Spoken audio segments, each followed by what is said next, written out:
हाय। हाल के दशकों में एक तेजी तकनीकी परिवर्तन हुआ जिससे दुनिया भर में हमारे बातचीत करने, संवाद करने और सूचनाओं तक पहुंचने के तौर तरीके में काफ़ी बदलाव आया है। अब समाज के जो लोग डिजिटल के बारे में थोड़ा बहुत जानकारी रखते हैं वे इन्हें कुछ हद तक संचालित करते समय सहज होते हैं, लेकिन दुनिया भर में लाखों लोग ऐसे हैं जिनके पास अभी भी इन तक पहुंच नहीं है और वो अभी भी वास्तविक समय की जानकारी प्राप्त करने के लिए काफ़ी संघर्ष कर रहे हैं। और अब सरकार के कई योजनाओं के तहत वे लोग धीरे धीरे डिजिटल से जुड़ते जा रहे हैं और हर तकनीकी को सीखना शुरू कर दिया है। ठीक उसी शुरुआती समय में गलत सूचनाओं या डिजिटल धोखाधड़ी की संभावना किसी भी अन्य समय की तुलना में अधिक होती है, जिससे वित्तीय नुकसान होता है और कानून प्रवर्तन निकाय के लिए भी अधिक चिंता का विषय बना हुआ है। अपने नागरिकों की सुरक्षा प्रदान करना किसी भी सरकार की प्रथम दायित्व होती है,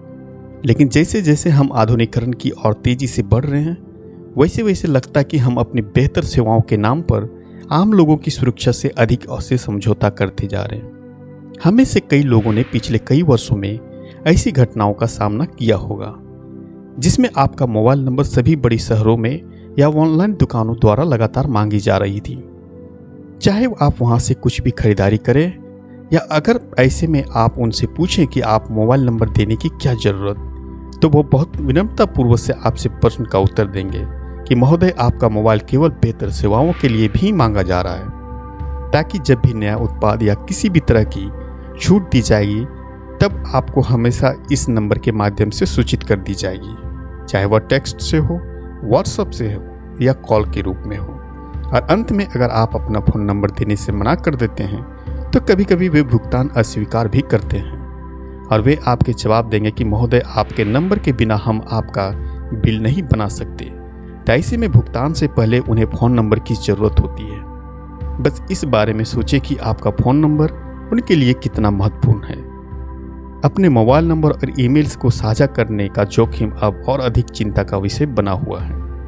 क्योंकि प्रत्येक कार्य के लिए आपको इन दोनों को साझा करना जरूरी हो गई है। और यहाँ से खेल शायद शुरू हो जाती है जो व्यक्तिगत जानकारी से समझौता करना शुरू कर देता है, क्योंकि हर कोई जानता है कि अधिकांश जानकारी आपके मोबाइल से संबंधित होती है, जिसमें आपके पास कई डिजिटल भुगतान ऐप होते हैं जो सीधे तौर पर आपके बैंक खातों से जुड़ी होती है, जिसमें कई बैंकिंग सेवाओं को गंभीर खतरे का भी सामना करना पड़ रहा है। उसी परिप्रेक्ष्य में आरबीआई ने हमेशा अपने खाता धारकों को जागरूक करने की कोशिश करता रहा है कि आप कैसे सुरक्षित भुगतान कर सकते हैं और कभी भी अपना एटीएम पिन, पासबुक विवरण या उससे जुड़े तस्वीरें को किसी के साथ साझा ना करें। कई सरकारी संगठन उनके योजनाओं या अधिकारियों के नाम पर किए जा रहे इन धोखाधड़ी गतिविधियों के बारे में बड़े पैमाने पर जनता को सचेत करते हैं। साथ ही ऐसी घटनाओं के पीड़ित से अनुरोध करते हैं कि वे उचित कार्रवाई के लिए अपने स्थानीय कानून प्रवर्तन अधिकारियों को रिपोर्ट करें। आरबीआई की वार्षिक रिपोर्ट में यह साफ तौर पर कहा गया है कि डिजिटल और बैंक धोखाधड़ी में तेजी से वृद्धि हो रही है। इन रिपोर्टों के अनुसार डिजिटल धोखाधड़ी 708% और बैंकिंग धोखाधड़ी 300% तक पहुंच गई है। और सबसे दिलचस्प बात यह है कि इनमें से कई घटनाओं का पता कुछ दिनों बाद चलता है। यही कारण है कि टीवी और समाचार पत्रों में आप आरबीआई के जागरूकता अभियान वाले विज्ञापन कार्यक्रम आसानी से देख सकते हैं।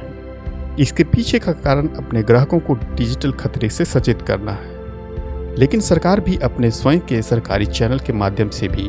इस प्रकार के मामले को कम करने की लगातार कोशिश कर रही है। लेकिन अभी भी यह माना जा रहा है कि जागरूकता कार्यक्रमों की प्रभावशीलता उस स्तर तक नहीं पहुंच पा रही जिसमें पुख्ता इंतजाम किए जा सके हो, क्योंकि ऐसे कई मामले हैं जिनमें लोग लंबी अवधि के कारण या कभी कभी इस तरह की घटनाओं की जांच करवाना इतना मुश्किल हो जाता है कि लोगों को अपनी उम्मीदें छोड़ देते हैं, जिससे आम आदमी को अपनी मेहनत की कमाई का भी नुकसान होने का खतरा होता है। और साथ ही सरकार को इस तरह की घटनाओं की जांच करने में भी कठिनाइयों का सामना करना पड़ता है। ऐसे में किसी भी तरह की डिजिटल सेवाओं का इस्तेमाल करने से पहले सतर्कता बरतें। यह जानकारी आसपास के लोगों के साथ भी साझा करें।